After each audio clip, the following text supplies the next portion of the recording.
Hello, my name is Bart Lee and you're in the new Jim Maxwell Memorial Library. As you can see, we have books. I'll show you many more books that we have. We inherited most of these from Jim Maxwell, from his collection of books and periodicals that related to radio that went back to at least 1915. I'm going to take you through a little of this and show you some of the things that we've done. Jim had a large collection of books that related to radio intelligence, because he had started out in that area in Germany in 1946. So we have a lot of his and we've supplemented it with others. So we have a pretty good section on radio intelligence now. We also have, down at the bottom, we have quite a lot of the military manuals and things that relate to military radio. We have a section for juvenile fiction and for books for boys about radio. We have a considerably larger collection of juvenile fiction, but it is not out of the boxes yet. All right, so what you see here, and if you look at the temporary desk, and I am the temporary de facto librarian, but we are sorting from several hundred boxes of books and deciding what to keep, what to pass on to others, and what will go on the shelves and when. So as we come along here, you will see that we have more shelves of books. Now, one of the things that we have on my left here is we have Rex Allen's Broadcast History Collection, which is quite extensive. Now, that broadcast history collection relates to both radio and television. And like Jim's materials, it's been supplemented. Whenever we come across anything that would fit into the broadcast history category, we put it on the shelves. Ultimately, we'll probably have another few shelves of that. Now, also on my left, there's a collection on shortwave radio. And the reason that we wanted to keep this here up with broadcast is that for many people, shortwave radio was their first introduction to anything other than just listening to AM radio. And they got to hear the world, depending on the sunspot cycles, enormous amounts of the world. We also have a section on CB radio.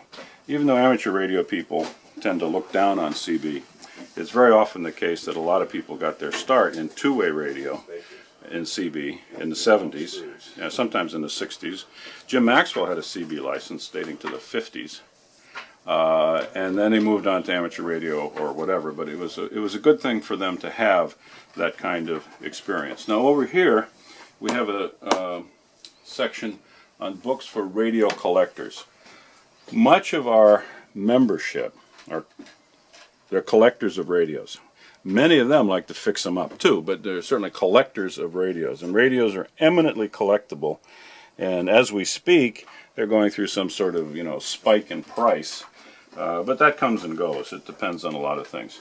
For the people who like to fix up radios, we have a section on servicing. And that really is kind of two parts to it. One is restoration and fixing up old radios, and the other is the actual books from the 20s, 30s, 40s, 50s, and 60s about servicing radios, because that's where you'll find out how to do it for any particular radio as you go along. So we have quite a lot on servicing. We have some things on oscilloscopes, we have some things on vacuum tubes, and again, these shelves are going to fill out considerably. This is just the initial material that we've been putting up so we can get a handle on what we've got and how to handle it. I've come around to the next section. What we're dealing with here, we have a section on utility radio, which includes marine radio, aviation, police, all of the two-way stuff that is not amateur radio. Then we also have a section on transistors. We have, as you can see in the top left, the beginnings of the periodicals collections. So the idea is to keep the periodicals up high and keep the books down low. And that is in part because we are in a basement library below ground level. Now on the other shelf, behind you as you stand and as you come around, we have technical books going over many shelves, and then we have the RCA Review, the Institute for Radio Engineers publications, and that sort of thing. And again, these will fill out. We have not yet gone through all of our boxes of books. So we certainly probably started out with 500 or 600.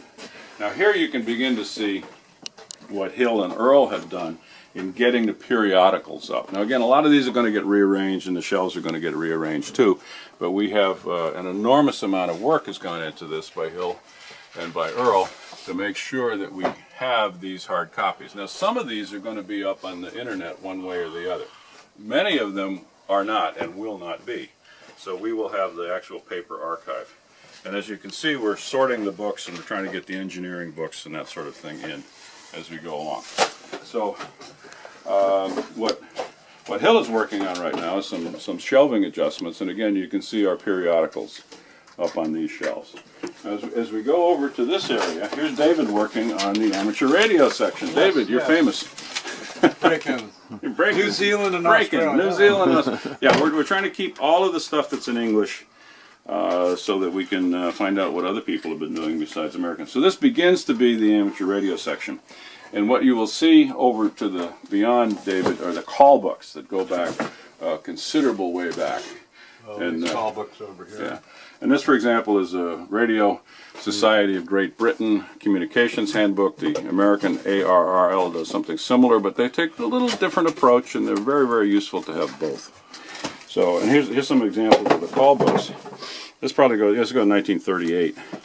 So in those days, if you wanted to send a QSL card to verify a contact to somebody, you had to have their address, and you couldn't go on the internet and get it off the FCC database. So the call books were published, and all the guys who did that kind of contacting radio work were very interested in it. Now, here's the other doorway, and so what will happen when you come into this doorway, this is the amateur radio section. So what we have over here is we have QST from 1920. We actually have the complete run of QST from 1915, including 2 copies of the very first QST. But they'll be upstairs in the archives. So from 1920 forward, we have QST on this side running around the corner. And then on this side, we have the 2 post-war supplemental magazines that came out. One was called CQ, started about 1947 or so. And the other was 73, which started about 1960 or so. So we have a very good selection in hard copy of the amateur radio magazines, many of which were bound by libraries or others. So we have nicely protected bound copies. Unfortunately, when the process of binding often took the covers off.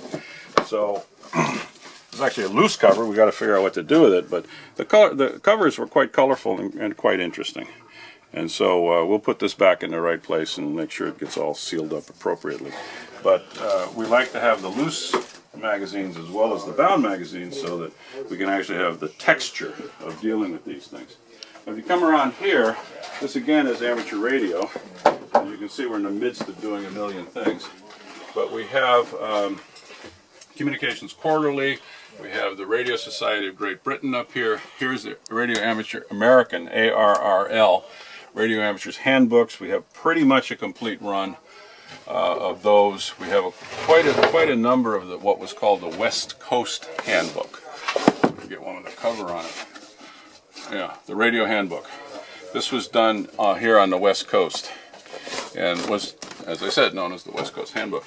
So we have a pretty good bound history of radio, one way or the other here, and a lot of this stuff will appear on the internet, but it hasn't, and a lot of it won't appear on the internet, and this will be a primary source for it.